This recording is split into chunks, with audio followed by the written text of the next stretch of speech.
होगी।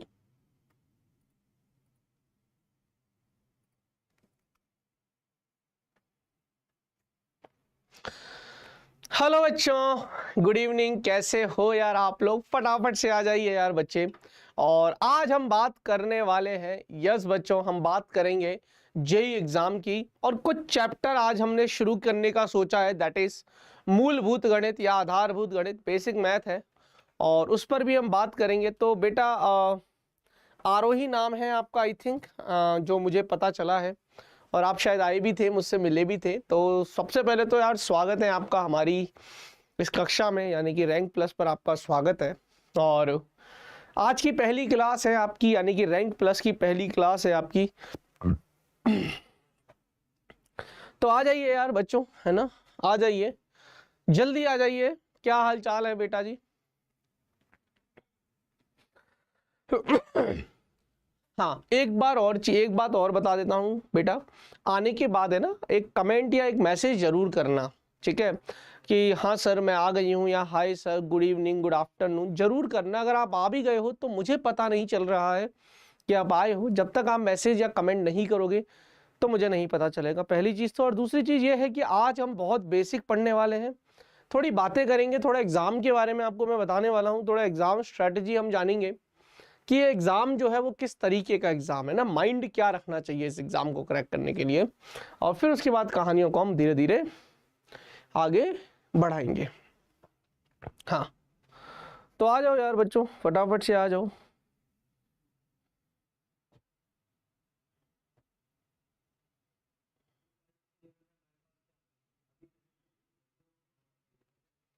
हाँ, चलिए आ जाओ फटाफट से।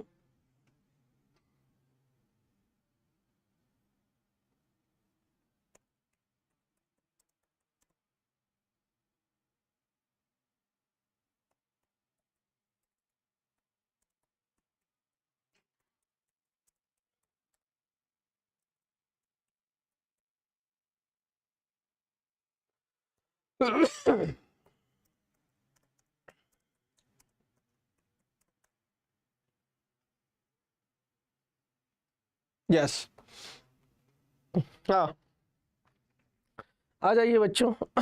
आ जाइए, आ जाइए। तो चलिए शुरू करेंगे कहानी को। लेक्चर नंबर पहला है और हमारा जो है मूलभूत गणित और सदिशों के बारे में बात करेंगे। और हमारा जो टारगेट एग्जाम है वो है जेई 2026, जेईई 2026, यानी कि हम 2026 में जेई का एग्जाम देंगे। अभी हम क्लास 11th में हैं, क्लास 11th क्लास 12th, हमारे पास इनफ टाइम है। थोड़ी सी स्ट्रेटेजी जानते हैं। मैं सोचा था कि अगर आप आ जाओगे तो आज हम एटलीस्ट द्विघात समीकरण तो खत्म कर देंगे। द्विघात समीकरण में खत्म करने वाला कुछ है भी नहीं, है ना। और इसके बाद फिर अभ्यास प्रश्नों पर बात करेंगे। तो चलिए थोड़ी सी कहानी की शुरुआत कर देते हैं। मैं पहले आपको बता देता हूं कि जेई 2026 का जो टारगेट है, देखिए पढ़ेंगे नो डाउट, लेकिन थोड़ा सा एग्जाम स्ट्रेटेजी जरूर जानते हैं, किस तरीके से पढ़ना चाहिए, कौन सी किताबें हैं, हम कैसे जाने वाले, हमें कितनी देर पढ़नी चाहिए। एक बार आ जाओ यार बच्चों, जब तक आप लोग नहीं आओगे ना मन नहीं करेगा कि मतलब किन को पढ़ाएं। फिर वो पता होना चाहिए ना कि हाँ भाई बच्चे आ गए हैं, अब चलिए पढ़ाते हैं।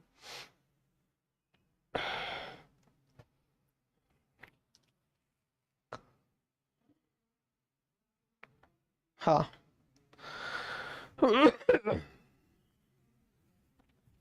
चलिए,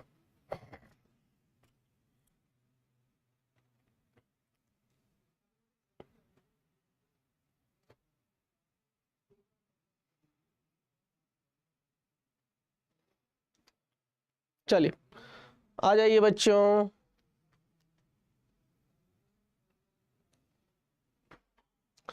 देखिए अब आ जाना, आप देख लेना इस सेशन को, मैं आपको बात करता हूं।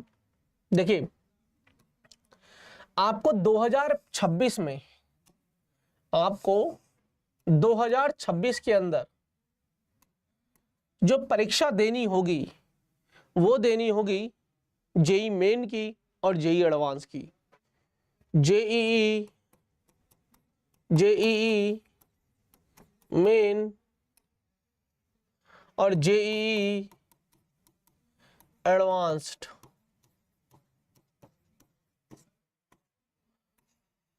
ठीक है, जेईई मेन की परीक्षा दोगे तो बच्चों आपको मिलेगा एनआईटी,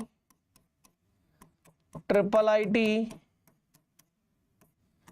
जीएफटीआई, और जेईई एडवांस दोगे तो आपको केवल आईआईटी मिलेगा and other private colleges, other colleges आपको मिलेंगे। हमारा जो फोकस है, हम पहले फोकस इस पर करेंगे। हमारा फोकस है जेईई एडवांस। हमें हर हाल में जेईई एडवांस क्रैक करना ही है, हर हाल में। उसके लिए आपको जेईई मेन क्रैक करना पड़ेगा। मैं आपको स्ट्रेटजी बताता हूं। करीब करीब 12 से 13 लाख बच्चे पेपर देंगे 2026 में, ऐसा मुझे लगता है। ये नंबर घट भी सकता है और बढ़ भी सकता है। आज के ट्रेंड के हिसाब से मैं बता रहा हूं कि 12 से 13 लाख बच्चे के आसपास पेपर देंगे। इनमें से 2.5 लाख बच्चे या 2,60,000 बच्चे सेलेक्ट होंगे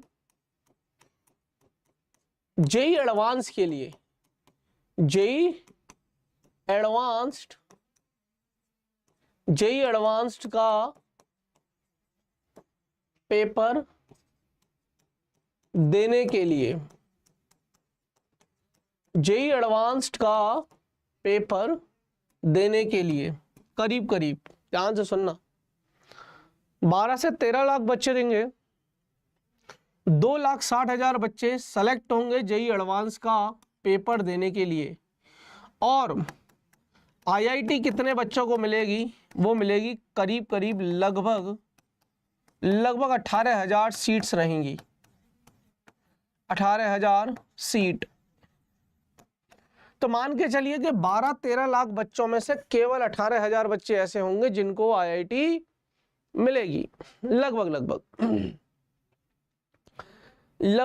मुझे ऐसा लगता है कि ये उतने ही बच्चे हैं जिनको आईआईटी मिलेगी। अच्छा, एनआईटी जो मिलेगी तो 18,000 बच्चों को तो आईआईटी मिलेगी और करीब करीब 30 से 35,000 बच्चों को एनआईटी मिलेगी। सीट बता रहा हूं मैं, रैंक नहीं बता रहा हूं। 30 से 35,000 बच्चों को एनआईटी मिल जाएगी। 30 से 35,000 बच्चे एनआईटी में चले जाएंगे। बाकी के बच्चे triple IT, GFTI and other colleges में चले जाते हैं। हमारा जो मेन फोकस है वो पहले जेईई एडवांस क्रैक करना है। पहले हम हर हाल में जेईई एडवांस क्रैक करने का प्लान बना रहे हैं कि हमें हर हाल में जेईई एडवांस क्रैक करना ही है। और जेईई एडवांस क्रैक करने का मतलब है आपने जेईई मेन क्वालिफाई किया होगा। आप 2,60,000 बच्चों में आते होंगे, लेकिन इन 2,60,000 बच्चों को एनआईटी नहीं मिलता। ठीक है, उसके लिए आपको करीब 40-50,000 रैंक तो लानी ही पड़ेगी। 40-50,000 रैंक लाओगे तब जाके आपको कहीं ना कहीं एनआईटी मिल सकती है। तो ये तो मैंने एग्जाम के बारे में आपको बता दिया। जेईई मेन का जो एग्जाम होता है, जेईई मेन का जो एग्जाम होता है ये 300 नंबर का होता है, 300 मार्क्स का होता है। और इस 300 मार्क्स में से, 300 नंबर में से, जेईई मेन में से आपको कम से कम 160 मार्क्स तो लाने पड़ेंगे। एनआईटी चाहिए तो 160-170 मार्क्स तो लाने ही पड़ेंगे। ठीक है, अगर आप जनरल कैटेगरी से हो तो मिनिमम मार्क्स बता रहा हूं। ज्यादा लाओगे तो ज्यादा अच्छा बन जाएगा। जेईई एडवांस की अगर मैं बात करूं, जेईई एडवांस की अगर मैं बात करूं तो ये 360 का होता है। हालांकि जेईई एडवांस का पेपर आज तक कोई नहीं बता पाया कि कितने मार्क्स का होता है। लेकिन पिछले 2 बार से 360 नंबर का ही पेपर ये आ रहा है। तो 360 में से करीब करीब आपको 130 नंबर मार्क्स तक तो लाने ही पड़ेंगे, है ना, जो कि बनता है लगभग 35%, यानी कि पूरे पेपर का 35% सॉल्व कर लो, आईआईटी आपको मिल जाएगी। पूरे पेपर का 35% सॉल्व कर लो और इंडिविजुअल कट ऑफ निकाल लो, है ना। तो 360 मार्क्स में से अगर 130 मार्क्स आप ला पा रहे हो, 35% पेपर, दैट तो आपको आईआईटी मिल जाएगा। मिनिमम इतना टारगेट हम लेके चलेंगे। परसेंटेज में बात कर लो, अगर ये चेंज हुआ तो फिर ये चेंज हो जाएगा। आप तो इस पे स्टार मार्क कर लो कि मेरा टारगेट कम से कम 35% लाना है। ज़्यादा भी ले आऊंगी या ज़्यादा भी ले आऊंगा, लेकिन कम से कम 35% मार्क्स तो मैं लाऊंगा ही लाऊंगा, या लाऊंगी ही लाऊंगी। आईआईटी में मुझे जाना है। तो एनआईटी के लिए मैं आपको बता चुका हूं, करीब करीब मान लीजिए 50% से 55% मार्क्स तो मैं लेकर ही आऊंगा। ठीक ठाक सी एनआईटी में मुझे चल जाएगा। 50 से 55% मार्क्स इसमें लाने हैं और 35% मार्क्स इसमें लाने हैं। ये अगर मैं बात करूं तो इसका पेपर इजी आता है और ये आता है टफेस्ट एग्जाम। टफेस्ट एग्जाम है ये जेईई आईआईटी, इंडिया का 2nd नंबर का टफेस्ट एग्जाम है। इसका मतलब स्ट्रेटजी हमें बहुत अच्छी लगेगी, मेहनत हमें बहुत अच्छी लगेगी, हमें बहुत मेहनत करनी है। तो मैंने आपको जेईई के बारे में बता दिया। अगर आप कभी भी देखो इस वीडियो को, आप अभी देख रहे हो तो अभी ठीक है, अब बाद में भी देखोगे तब भी आप समझ में तो आ ही जाएगी, सुनाई तो आपको तब भी देगा ही, ठीक है। तो मेरे हिसाब से तो ये चीज आपको समझ में आ गई। अब आपका डेली का रूटीन क्या होना चाहिए, डेली रूटीन।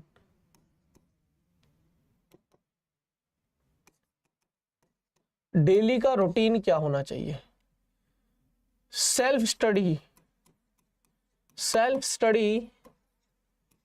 में 6 घंटे सेल्फ स्टडी करनी है। 2 घंटे फिजिक्स, 2 घंटे केमिस्ट्री, 2 घंटे मैथ। इन 2 घंटों में क्वेश्चंस और theory plus concept, same repeat यहां कर लीजिए, सेम रिपीट यहां कर लीजिए। मैथ में थोड़ी थ्योरी कम होती है, लेकिन स्ट्रेटजी यही काम आएगी। क्वेश्चंस तो प्रैक्टिस करने ही हैं।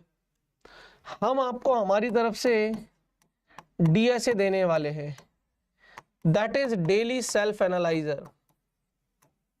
Daily self analyser, that is daily self analyser, जिसमें आपको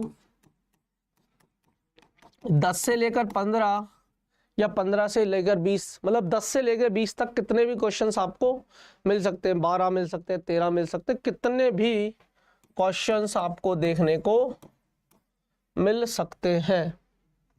तो ये है DSA, that is daily self analyser. Clear है? 2 घंटे आपको फिजिक्स पढ़नी है, 2 घंटे आपको केमिस्ट्री पढ़नी है और 2 घंटे आपको मैथ पढ़नी है। कैसे आप पढ़ोगे मैं वो बता देता हूं। मैं मान के चलता हूं कि आपका स्कूल, अगर आप लोग स्कूल जा रहे होंगे, आपका स्कूल 2 बजे खत्म हो जाता है, सुबह 2 बजे खत्म हो जाता है आपका स्कूल, ठीक है। मान के चलता हूं 2 बजे स्कूल खत्म हो जाएगा, 3:30 बजे आपकी क्लास चालू हो जाएगी, आपकी क्लासेस चलेंगी। और हाँ, हफ्ते में 4 दिन क्लास होंगी आपकी, तो 3 दिन आपका फ्री है। उस दिन हम ज़्यादा पढ़ लेंगे, इस दिन हम एक एक घंटे कम पढ़ लेंगे। एवरेज 6 घंटे निकल जाने चाहिए। 3:30 बजे आपकी क्लास चलेगी तो 7:30 तक आपकी 7:30 बजे तक क्लास खत्म हो जाएंगी, तक क्लास फिनिश। ये मैं बात कर रहा हूं हमारी पेड क्लासेस की, रैंक प्लस पर जब आप बात करोगे पढ़ने की। 7:30 पर क्लास खत्म, 8 बजे, 8 बजे आप फिर पढ़ने बैठेंगे, नहीं 9 बजे आप फिर पढ़ने बैठेंगे, 9 बजे आप पढ़ने बैठेंगे, 1 बजे तक आप पढ़ो रात को, 1 बजे आप सो जाओ, सुबह 7 बजे तक। सुबह 7 से स्कूल कब जाते हो वो देख लेना अपने हिसाब से। अगर मॉर्निंग में टाइम मिल जाता है तो 1 घंटा 7 से रात को 9 से 1 पढ़ोगे, और 7 से 8 बजे भी स्टडी। तो इस तरीके से 4 से 5 घंटे तो आपके जब निकल जाएंगे, 4 से 5 घंटे तो आपके तब निकलेंगे जब आप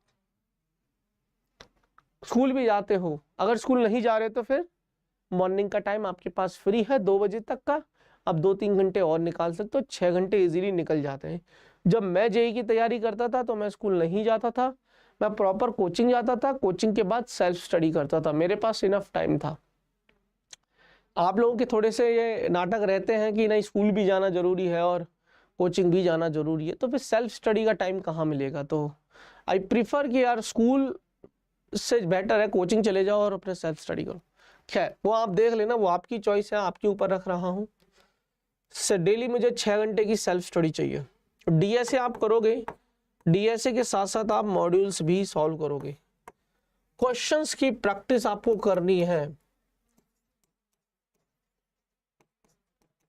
क्वेश्चंस की प्रैक्टिस आपको करनी है। देखिए क्वेश्चंस की प्रैक्टिस मैं मान के चलता हूं, हर एक चैप्टर के 200 क्वेश्चंस मान के चलता हूं, हर एक चैप्टर के, है ना, हर चैप्टर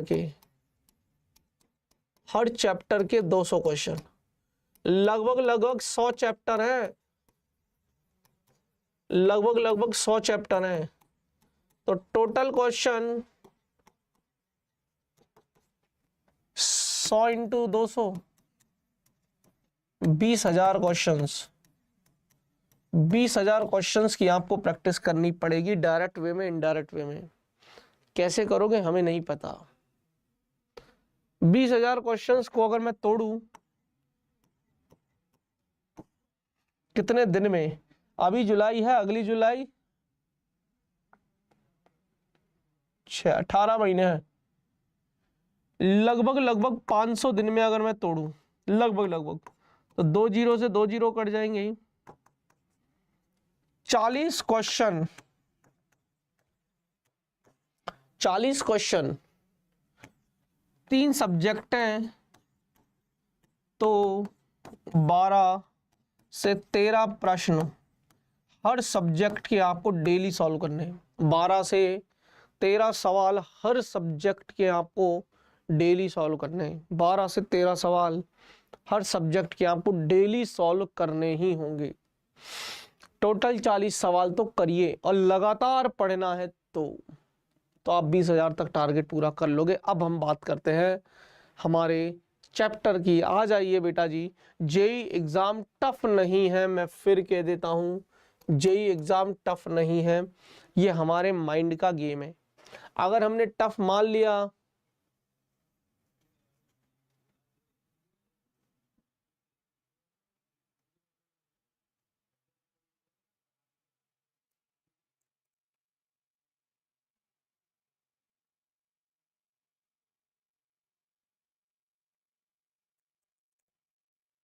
यस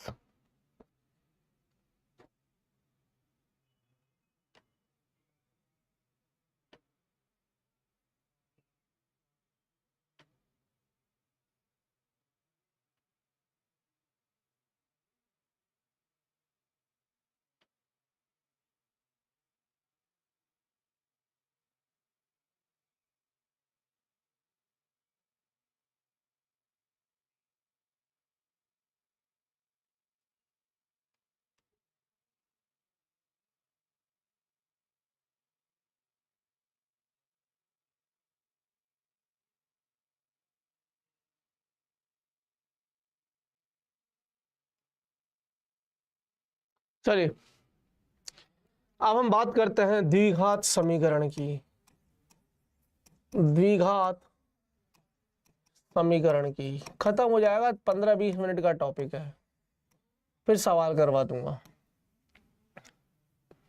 द्विघात समीकरण, क्वाड्रेटिक इक्वेशन।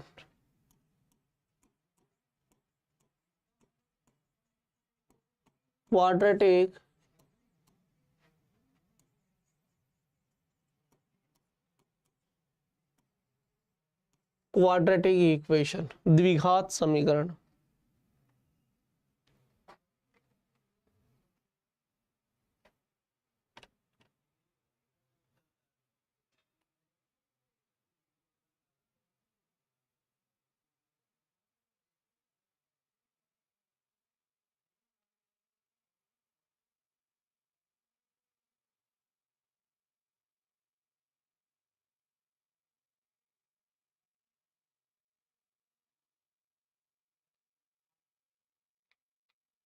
हाँ, मैं वही देख रहा हूँ कि बच्चा कब आएगा। बच्चे आ जाओ यार, अगर आप हो तो प्लीज़ प्लीज़ आ जाइए बच्चे। मतलब या तो आप आ गई हो, मैसेज नहीं कर रही हो तो मैसेज करिए, मुझे पता नहीं चल रहा है कि आप हो या नहीं हो। अगर नहीं हो तो बेटा फिर बिना उसके तो कैसे पढ़ाऊंगा बताओ यार, हिम्मत ही नहीं है ऐसे तो। फिर ये क्लास आप देख लोगे बाद में तो। चलिए क्वाड्रेटिक इक्वेशन की हम बात कर रहे हैं। अगर मैं इसका व्यापक रूप देखूं, चर की घात 2 होनी चाहिए। देखिए बहुत इन जनरल अगर मैं बात करूं तो ax² plus bx plus c बराबर 0। ये एक जनरल रूप है द्विघात समीकरण का। कैसे पहचानोगे द्विघात समीकरण को? चर की घात कम से कम 2 होनी चाहिए। देखिए ये चर है और इस चर की घात 2 है, तो बोल सकते हैं कि ये द्विघात समीकरण है। क्लियर है? ये द्विघात समीकरण है ना। और ए बी और सी ये एक नियतांक है। नियतांक समझते हो क्या? एक संख्या है बेसिकली, है ना। क्लियर है? तो ax² प्लस bx प्लस सी यह एक जनरल रूप है। जनरल फॉर्म है ax² प्लस bx प्लस सी। अगर मैं आपसे पूछूं कि अगर यह एक जनरल रूप है ax² प्लस bx प्लस सी बराबर 0, तो इस द्विघात के 2 मूल होंगे। दो मूल होंगे।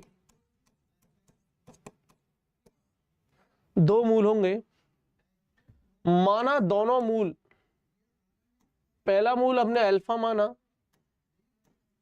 दूसरा मूल हमने बीटा माना, और ये मैंने माना है, माना पहला मूल। तो मूलों का योगफल, मूलों का 7वीं क्लास में 8वीं क्लास में पढ़ा देते हैं। ये मूलों का योगफल alpha plus beta minus b by a. मूलों का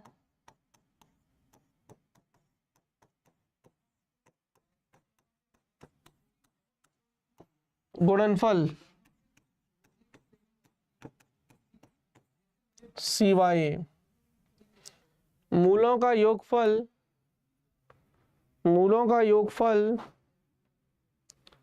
माइनस बी बाई ए, मूलों का गुणनफल सी बाई ए।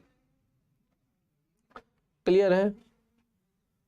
अब दोनों मूल निकालने के जो तरीके होंगे, है ना। मान लीजिए कि ये ax² प्लस bx प्लस सी है, तो अगर मैं इसको इसके सॉल्व करूं ना, तो जो x बराबर आएगा वो आएगा माइनस के b plus minus under root b square minus 4ac upon 2a।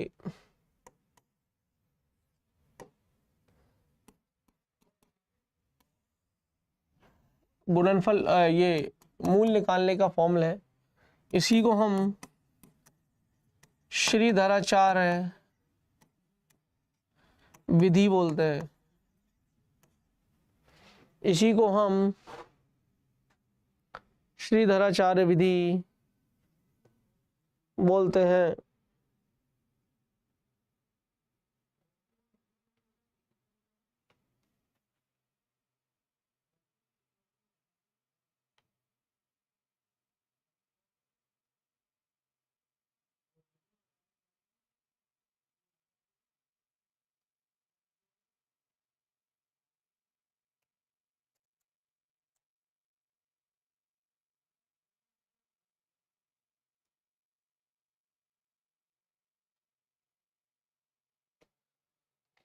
हाँ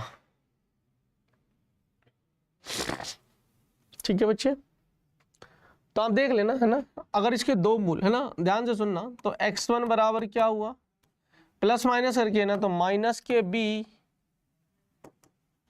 minus b plus b square minus 4ac upon 2a, और दो मूल है तो एक ये भी ले लो, माइनस के b, यहाँ माइनस आ जाएगा,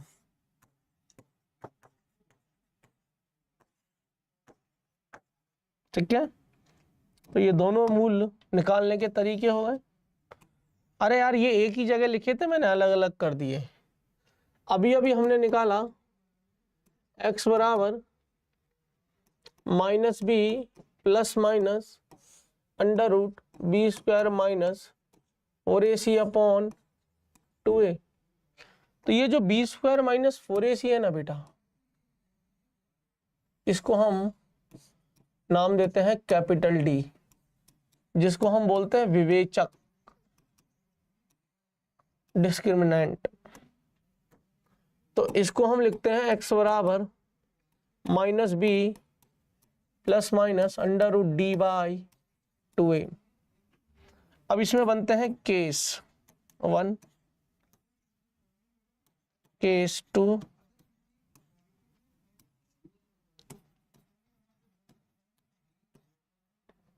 केस 3।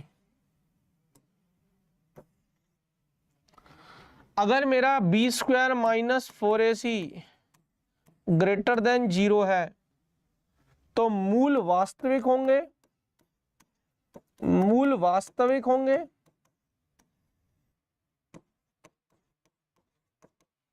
वो भिन्न भिन्न होंगे, वह भिन्न भिन्न होंगे, है ना, केवल इस पर।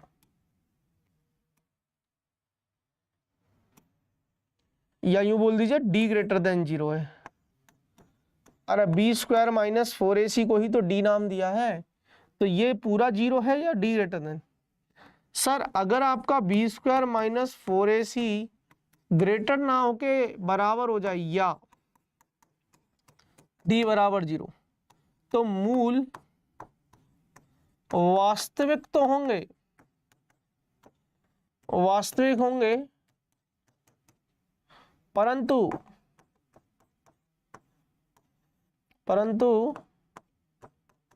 समान होंगे।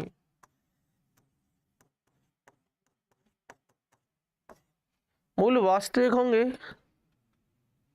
और समान होंगे। B square minus 4ac less than 0 है या डी लेस देन 0 है तो मूल काल्पनिक होंगे, काल्पनिक होंगे। क्योंकि बेटा अगर d का मान लेस देन 0 है तो अंडर रूट के अंदर ऋणात्मक संख्या, अंडर रूट के अंदर नेगेटिव नंबर, और अंडर रूट के अंदर नेगेटिव संख्या नहीं हो सकती, इसको हम आयोटा बोलते हैं। क्या बोलते हैं? आयोटा। मैथ में सीखोगे आगे। ठीक है, तो ये द्विघात समीकरण थी, यहाँ आकर खत्म हो गया। जो आपको लगता फिजिक्स में, देखिए मैं फिजिक्स पढ़ाता हूँ, आपको नहीं पता तो बता देता हूँ। सर अभी तो ऐसा लग रहा था कि थोड़ी देर पहले कि आप मैथ के टीचर हो। बेसिक मैथ पढ़ा रहा हूं मैं आपको। बेसिक मैथ फिजिक्स में बहुत जरूरी है, पढ़ानी पड़ेगी। अगर मैं चाहता हूं मेरे बच्चे से, उम्मीद करता हूं कि मेरा बच्चा फिजिक्स अच्छे से सीखे, तो मेरे को मैथ सिखानी पड़ेगी, मेरे को बेसिक मैथ सिखानी पड़ेगी। और अगर आप जेईई की तैयारी कर रहे हो तो मैथ में तो इंटरेस्ट है, तभी आप जेईई की तैयारी कर रहे हो, ठीक है। और बेसिक मैथ मुझे सिखानी है, तो बेसिक मैथ मैं सिखाऊंगा। इसका सबसे पहला जो टॉपिक आता है वो आता है द्विघात समीकरण, जो कि खत्म कर दिया है मैंने। अब 2-4 सवाल कर लेंगे, खत्म हो जाएगा, इसमें कुछ भी नया नहीं है, ठीक है। हाँ, कुछ भी नया नहीं है। उसके बाद हम अगली क्लास में पढ़ेंगे एपीजीपी, यानी कि समांतर श्रेणी और गुणोत्तर श्रेणी। अभी जो चल रहा है वो अलजेब्रा चल रहा है, आपका अलजेब्रा बोलते हैं बीज गणित को, ठीक है। कोई डाउट है बेटा? अभी तक आप मुझे नहीं दिख रहे हो क्लास में। बेटा आरोही,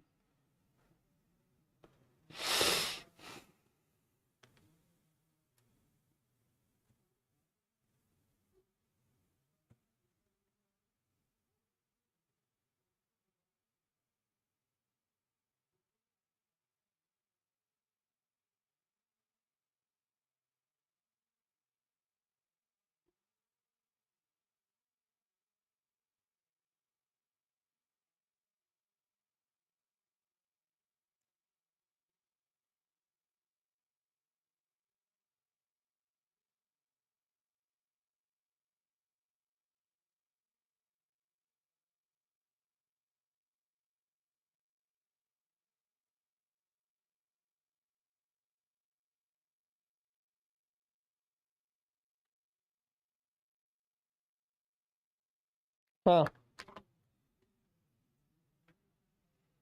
यस, क्लियर है। चलें आगे। एक सवाल दे रहा हूं, आज पहली क्लास है, ज्यादा लोड नहीं देंगे बेटा, है ना, आराम से पढ़ेंगे।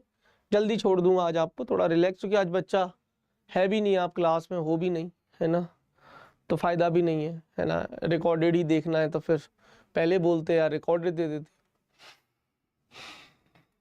चलिए लाइव है बेटा, ये लाइव है, आप लाइव में आया करो। सुनिए, आपको दे रखा है x² माइनस 5x प्लस 6 बराबर 0 है। मूल बताओ, x के संभव मान, x के संभव मान।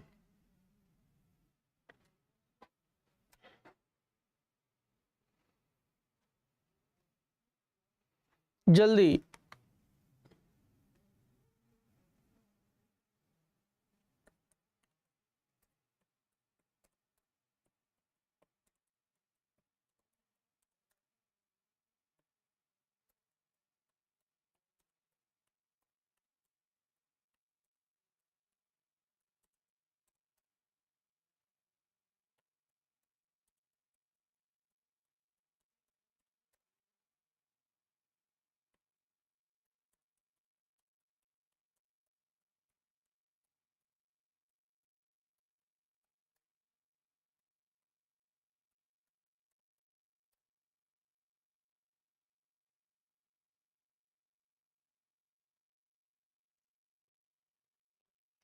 हाँ चलिए, तो देखिए हल कर लेता हूं।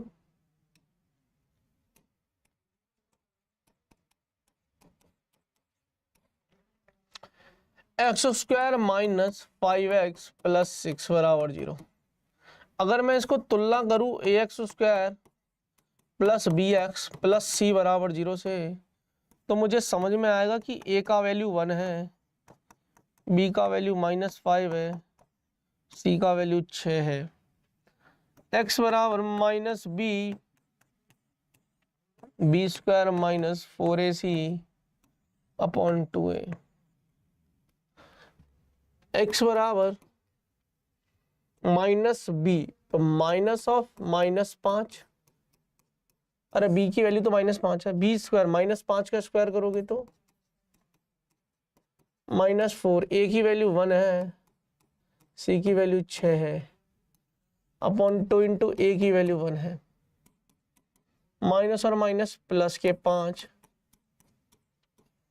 -5 का स्क्वायर करोगे 25, माइनस 6 इंटू 4 करोगे 24, अपॉन 2, 25 में से 24 गए तो अंडर एक बचेगा, अंडर रूट एक, यहां से दो मूल आएंगे, एक आएगा 5 प्लस 1 डिवाइडेड बाय 2, तो ये हो जाएगा 6/2, 3, एक आएगा x2 5 माइनस 1 डिवाइडेड बाय 2, 4/2, एक मूल है 3, एक मूल है 2, ये तुम्हारी द्विघात समीकरण हो गई। इसमें समझाने जैसा कुछ भी नहीं है।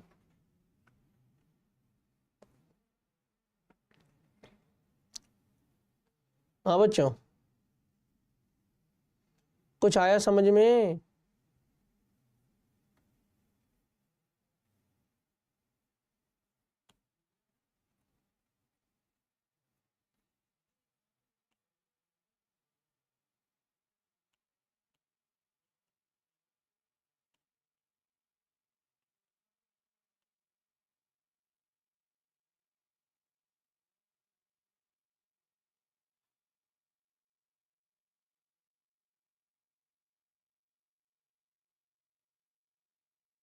एक और सवाल है, प्रश्न नंबर 2।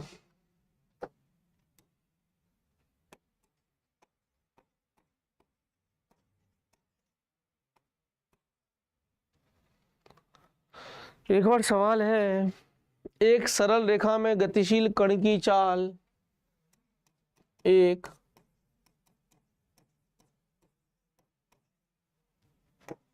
सरल रेखा में गतिशील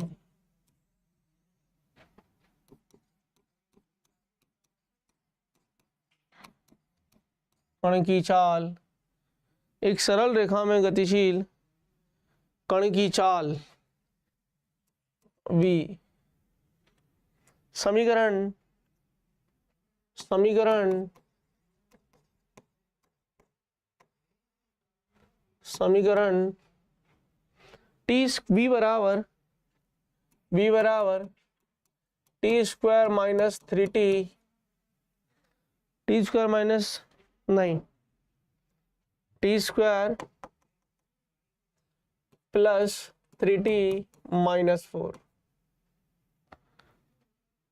जहां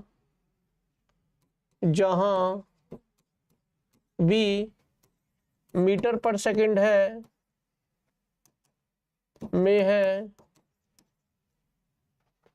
तथा t सेकंड में, वह समय ज्ञात कीजिए, वह समय ज्ञात करो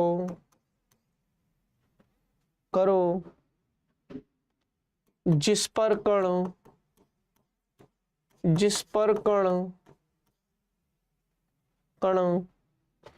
क्षणिक रूप से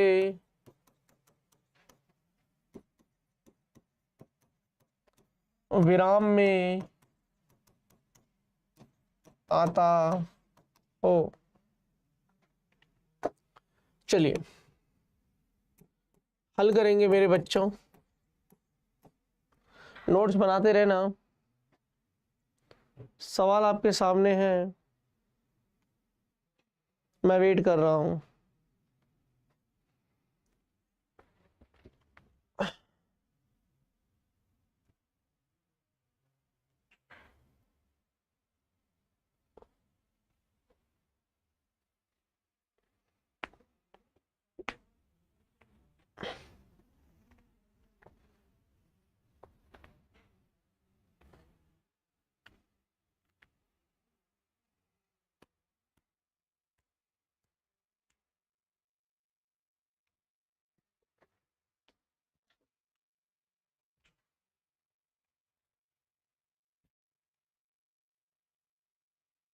यस, देखिए v बराबर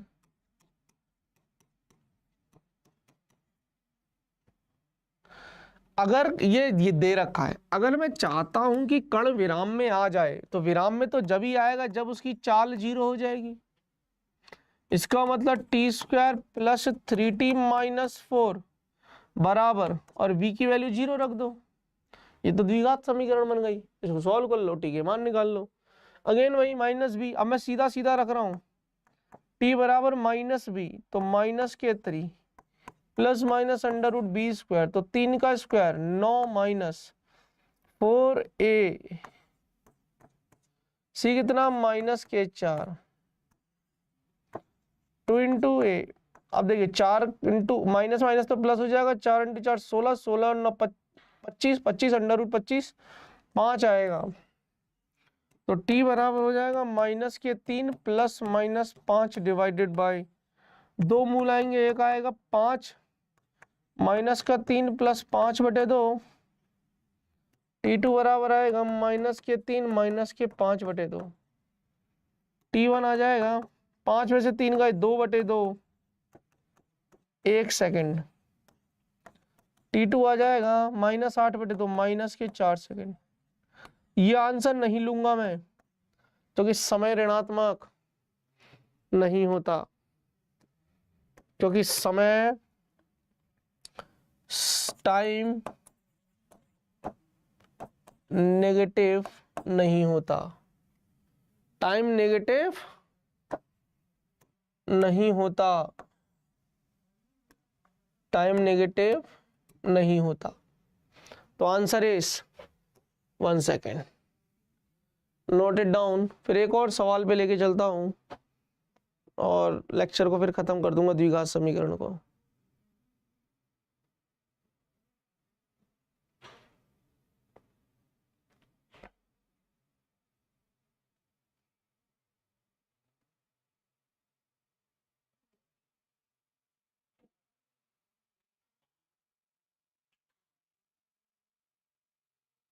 नोट करो इतना।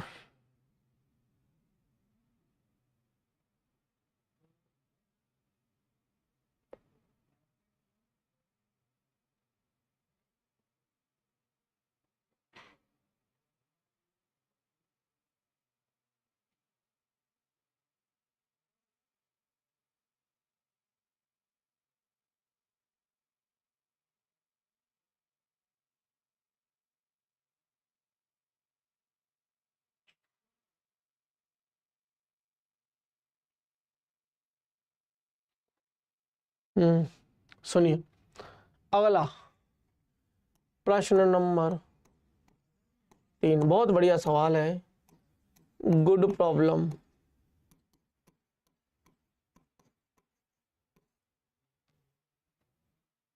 एक सरल रेखा में गतिशील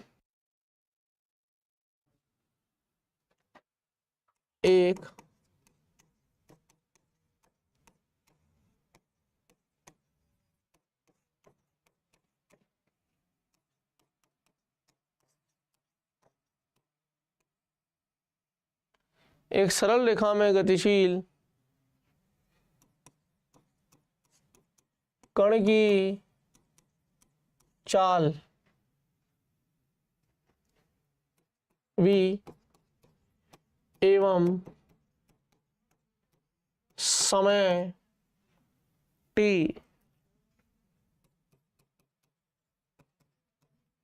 समीकरण टी स्क्वायर प्लस 100 बराबर 2vt।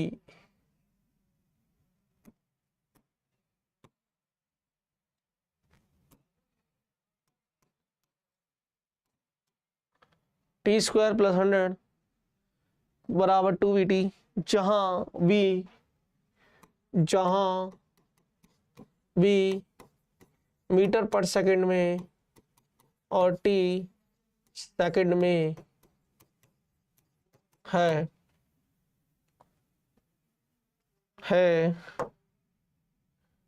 द्वारा संबंधित द्वारा संबंधित है। वी के संभव, वी के संभव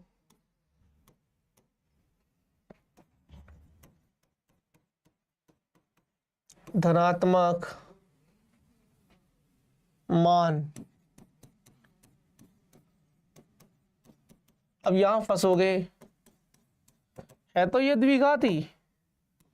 देखो टी की घात 2 ही है, चर में समीकरण है, लेकिन वो v अलग से डाल दिया है इन्होंने। सॉल्व करेंगे।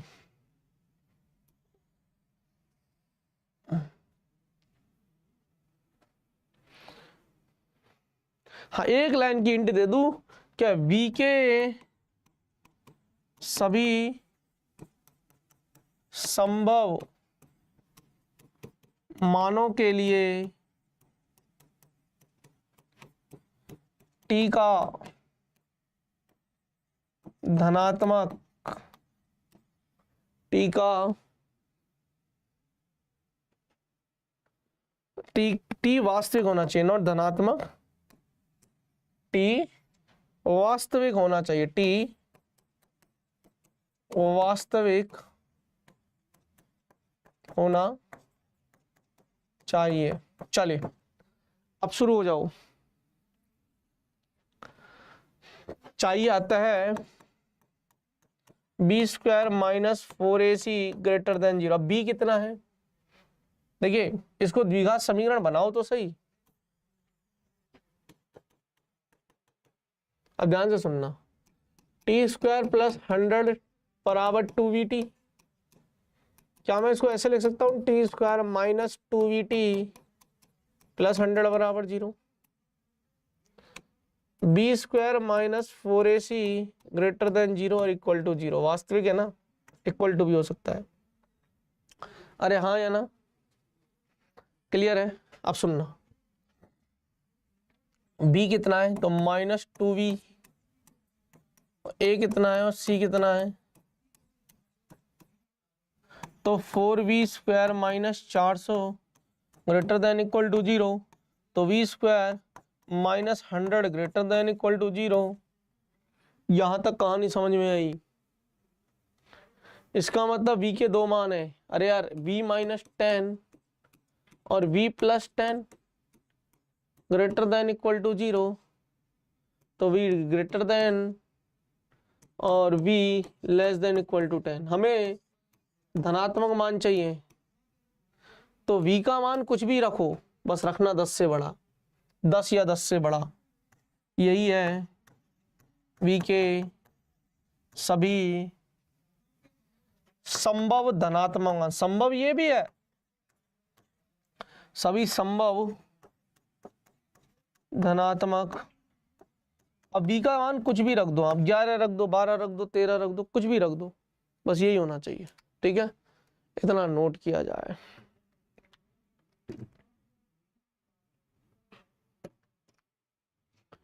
इतना नोट कर लो बच्चे।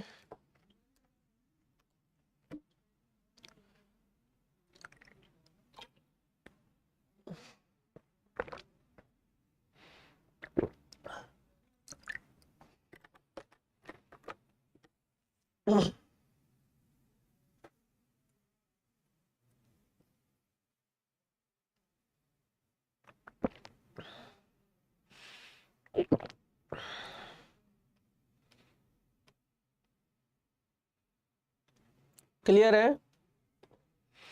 अगला हेडिंग लाएंगे, ये नोट कर लो पहले, है ना, ये नोट कर लो।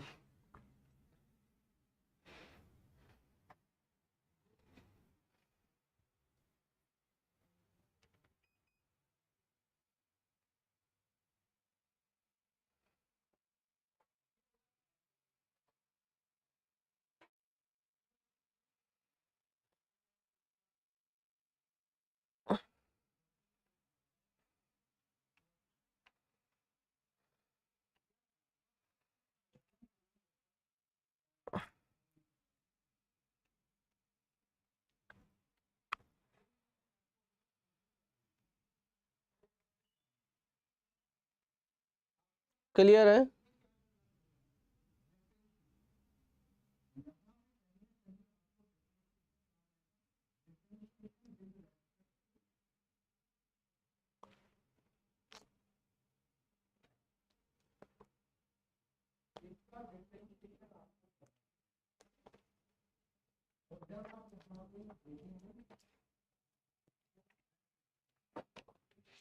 अगली हेडिंग लगाएंगे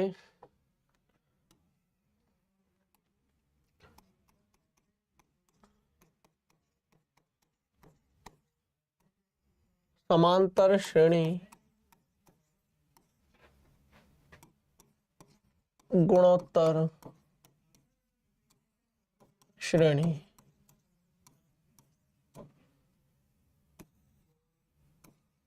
बेटा जी इसको बोलते हैं अरिथमेटिक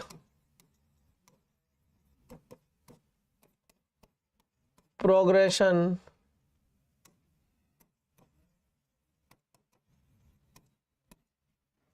इसको बोलते हैं ज्योमेट्रिक प्रोग्रेशन।